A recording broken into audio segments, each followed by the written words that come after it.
Hi everybody, Tom here. I am going to try and do this in one take, so here we go. Today I am going to, I wanted to make crab cakes from blue crab. I'm in Virginia. I grew up around the Chesapeake Bay, but right now I'm living 4 to 5 hours from the bay in Shenandoah Valley. And my food line does not have blue crab. And I looked at the crab section and you can't even tell like what crab it is.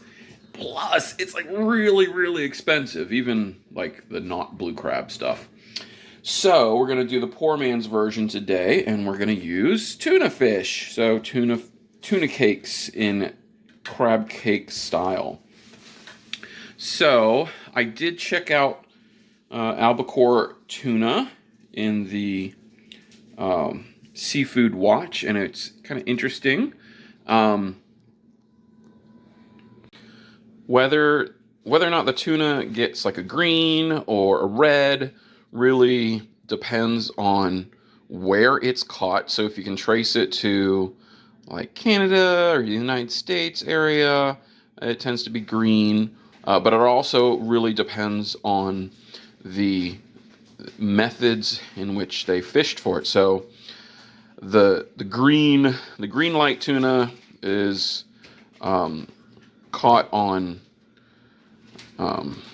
trawling lines, and as opposed to just the nets, I suppose, which would the trolling lines would greatly reduce the amount of bycatch. But looking at this, I couldn't find any information about how it's caught on here. But it did say wild caught, dolphin safe. The other ones didn't even have that sort of indication. So I thought it says packaged in the USA, but that doesn't mean caught in the USA now, does it? So I couldn't find that information, but we're going to hope that this is sustainably caught with little bycatch. Okay, so I've already beaten an egg. I've got some red pepper, green pepper, and onion that I grilled and let that cool down. I've got homemade breadcrumbs, not because I'm fancy, but because I couldn't find regular breadcrumbs, so I made my own. And we had some sourdough bread we needed to get rid of. So I'll combine them all. I'm going to add some paprika, and of course I do have Old Bay to give it that classic crab cake taste. And it said parsley flakes, and I couldn't find parsley flakes, so we'll go with basil. It's all the same, right? Just little green flakes of stuff. Right, so if you are ever on the Eastern Shore or the coast of the bay on the land side, they take their crab cakes very seriously. And if you add too much breading, they'll get like super mad because you didn't pay for bread, you paid for lump crab. Okay, I'm mixing that stuff in. I should say that to my knowledge, green peppers and onions are not traditional in Chesapeake Bay crab cakes. I have seen them, I think, with some red peppers in before. I really love crab cakes, so I will get them in a restaurant anytime I can. My general rule of when I order at a restaurant is, my general rule, if I can't or don't want to make it at home, then that's what I should order at a restaurant. So when they have crab, I like to order the crab because I hate picking the meat out of crabs. I hate like working too hard for my food. So I want it dead already and picked or cut out for me already. All right, so I got that mixed in, and now I'll add the tuna. People always ask me, Tom, where did you learn to cook so well? So I don't measure. It looks like I'm just throwing stuff together, but honestly, you know, I spent a good bit of time with some culinary experts. I don't know if you know the Swedish Chef on the Muppets. That's really where I've gotten most of my training. So shout out to him for everything I've learned. All right, so now we're going to add some mayonnaise, which is traditional. If it were a crab cake, sure. How much? I don't know. Let's just see. Let's just go with that. Okay. I'll mix that in. Okay, that's mixed in pretty well. Now I got to add some seasoning. Let's do a little basil. Basil. Oh, some paprika. Isn't this exciting? Whoa, I added a lot of paprika because I was watching the camera instead of watching food. Well, that'll be interesting. And some Old Bay. There's a dog. You dog. There's a dog. They really think that they're going to get something, but they're not.